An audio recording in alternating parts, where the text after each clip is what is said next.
Hey everybody, today I want to talk about the South Park episode, or maybe it's a series of episodes. I'm not sure at this point exactly what it is, but they have this feature that's just coming out on the show called Into the Panderverse.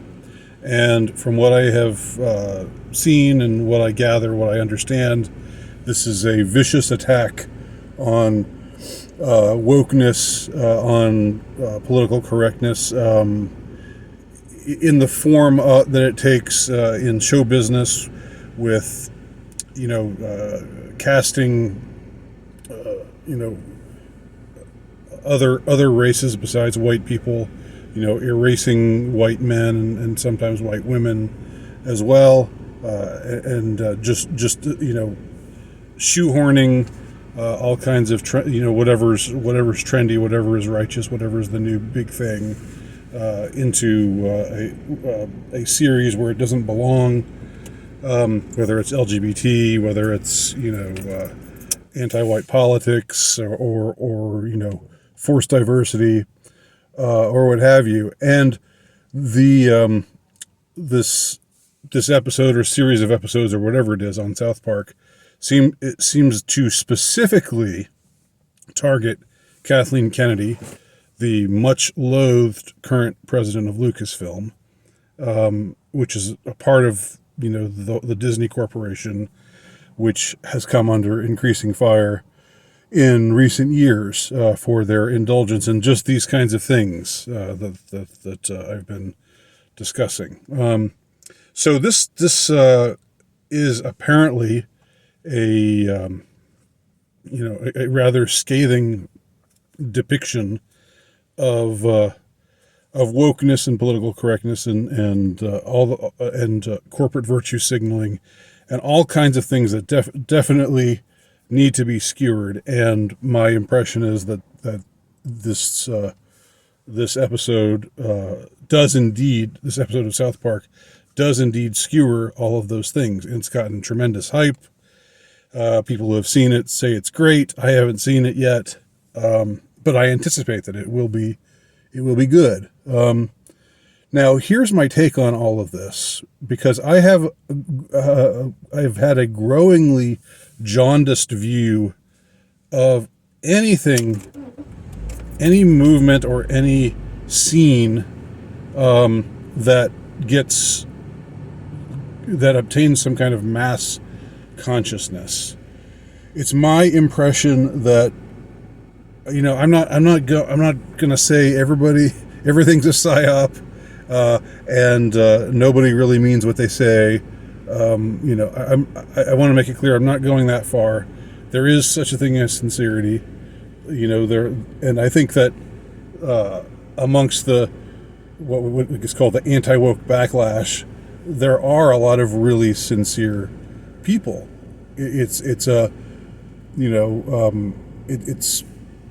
understandable. It's perfectly understandable that people would feel strongly about this issue, because these kinds of things have been going on for so long, and it's become so tiresome.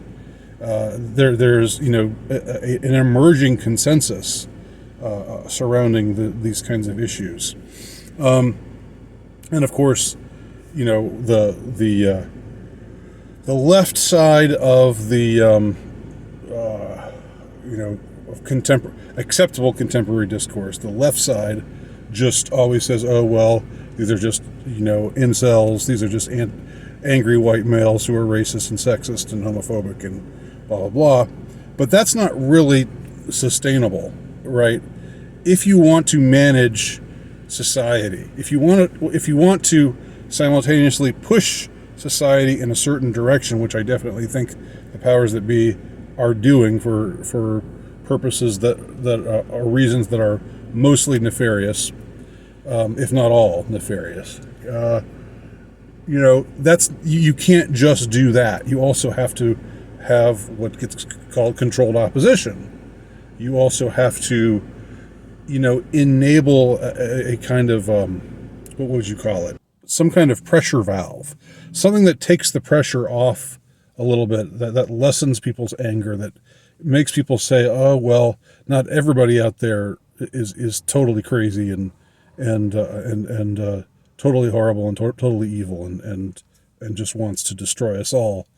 Anybody who has a decent perspective on things, and so you have the emergence of people out there like Elon Musk increasingly in recent years, and even Trump.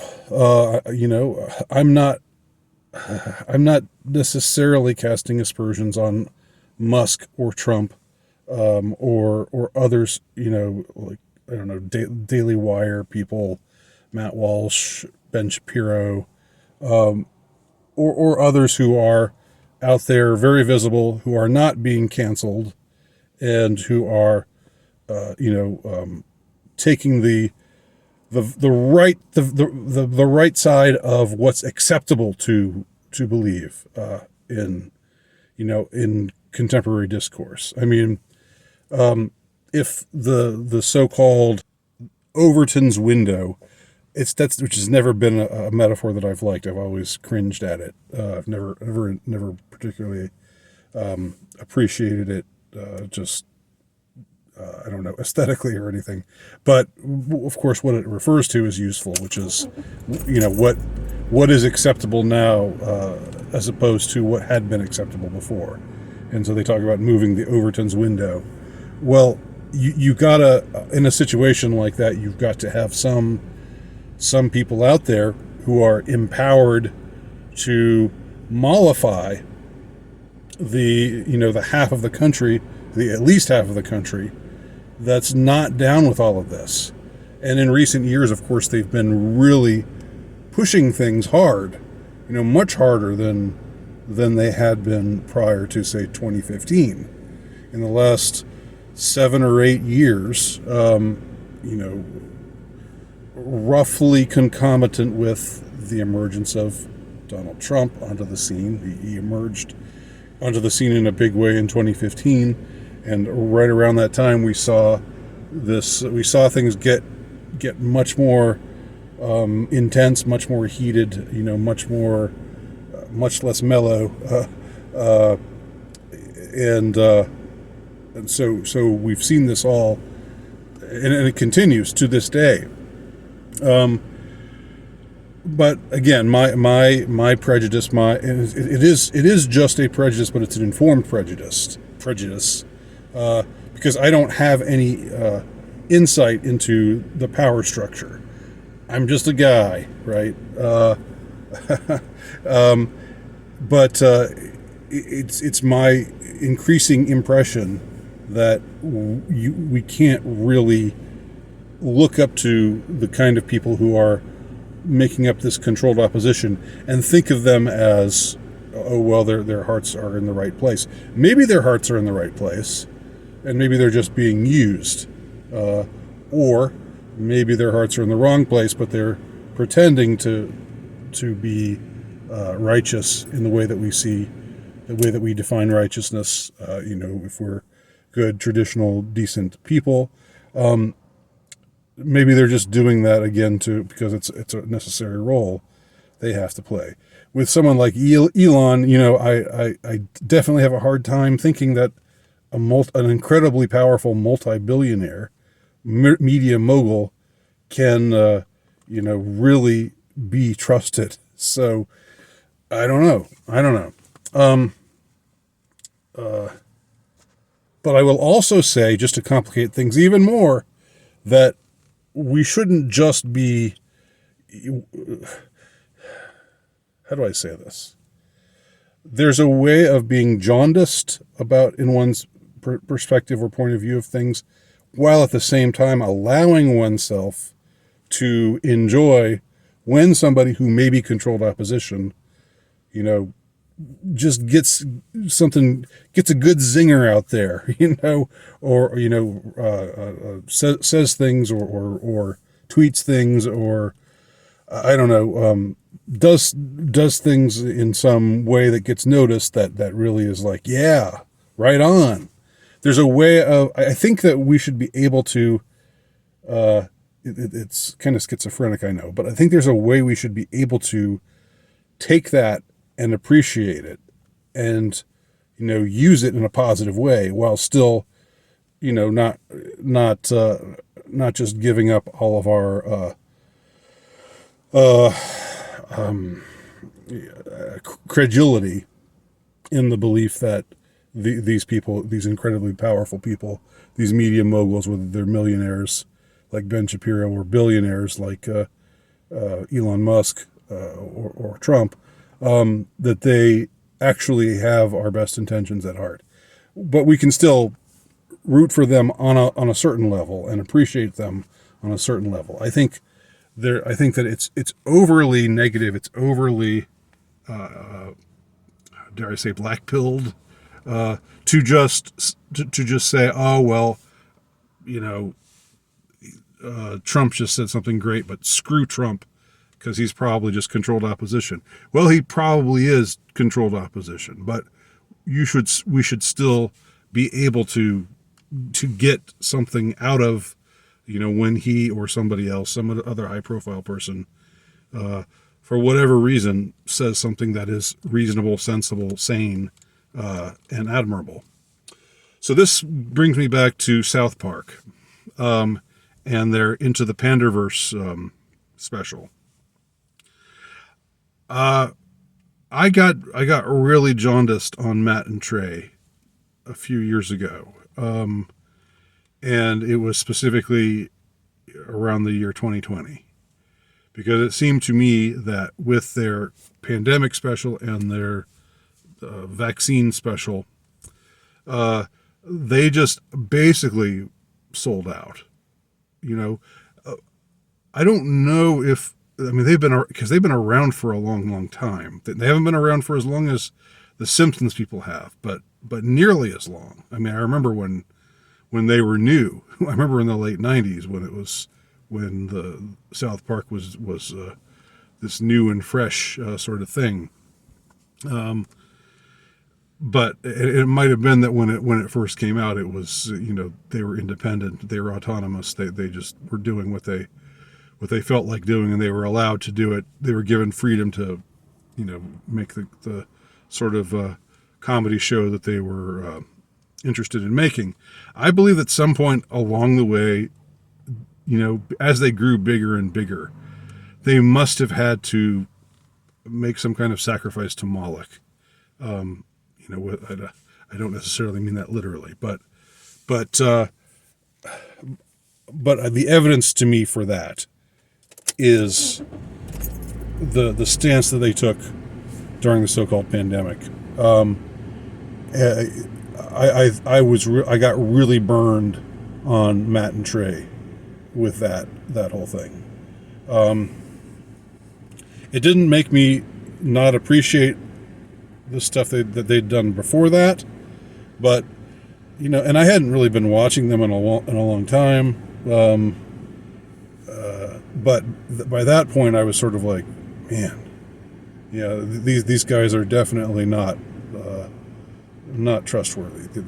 They might have been, like I said, they might have been autonomous. They might have been true artists, putting out what they really wanted, in an unfettered way at one point.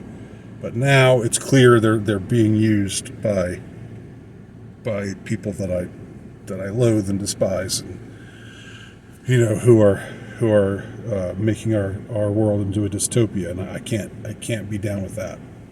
So my attitude towards this this new special they've made is not to say, oh, screw you guys, I'm going home. Screw you guys, I'm not watching your special. It's not to take that kind of position on it, but rather to watch it when I get a chance to watch it. I will, to appreciate it, but at the same time to think to oneself, yeah, this is probably being done because everybody knows this crap has gotten out of hand. Even people on the left have got to know at this point. Like there were still a lot of resistance. I remember when The Last Jedi came out, and there was a big backlash against The Last Jedi. I don't mean to make this exclusively about Star Wars, but Star Wars was a big part of it when Disney took over Star Wars, and it became less and less like the Star Wars that we remembered, that some of us loved. It was part of some of our childhoods. I remember when The Last Jedi came out, that was like spitting in our faces, more or less. And at the time, there were still people who were saying, "No, you're wrong, and you're just racist, sexist, and blah blah blah." But over time, that was 2017. With each new each new abomination that comes out of Disney and elsewhere, but Disney is a big vector of this kind of crap right now.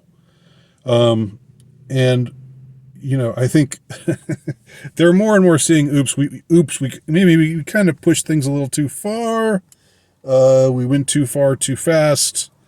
Let's pump the brakes a little bit here. It seems to me that this Into the Pandaverse thing fits in well with the brakes being pumped, and people finally getting acknowledged and not just being called names, not just this trend of just attacking the fans when they say, "Hey, wait a minute, why are you shitting all over these characters from our childhood that we loved? Why are you creating these new characters who are soulless and who have no appeal and who just are virtue signaling to feminism or to diversity or what have you?" I mean, finally, this is good. It's like some major entertainment institution like South Park is taking a stand that affirms these beliefs and these thoughts, these opinions that a large number of people have, and it shows that there's a need to pump the brakes. Now, that doesn't mean that the agenda still isn't going forward. That doesn't mean that their nefarious intentions have ceased to be nefarious. That doesn't mean that the same people aren't still in charge. Okay, but I think that's just a way of keeping everything in a kind of perspective. Am I wrong? Am I right?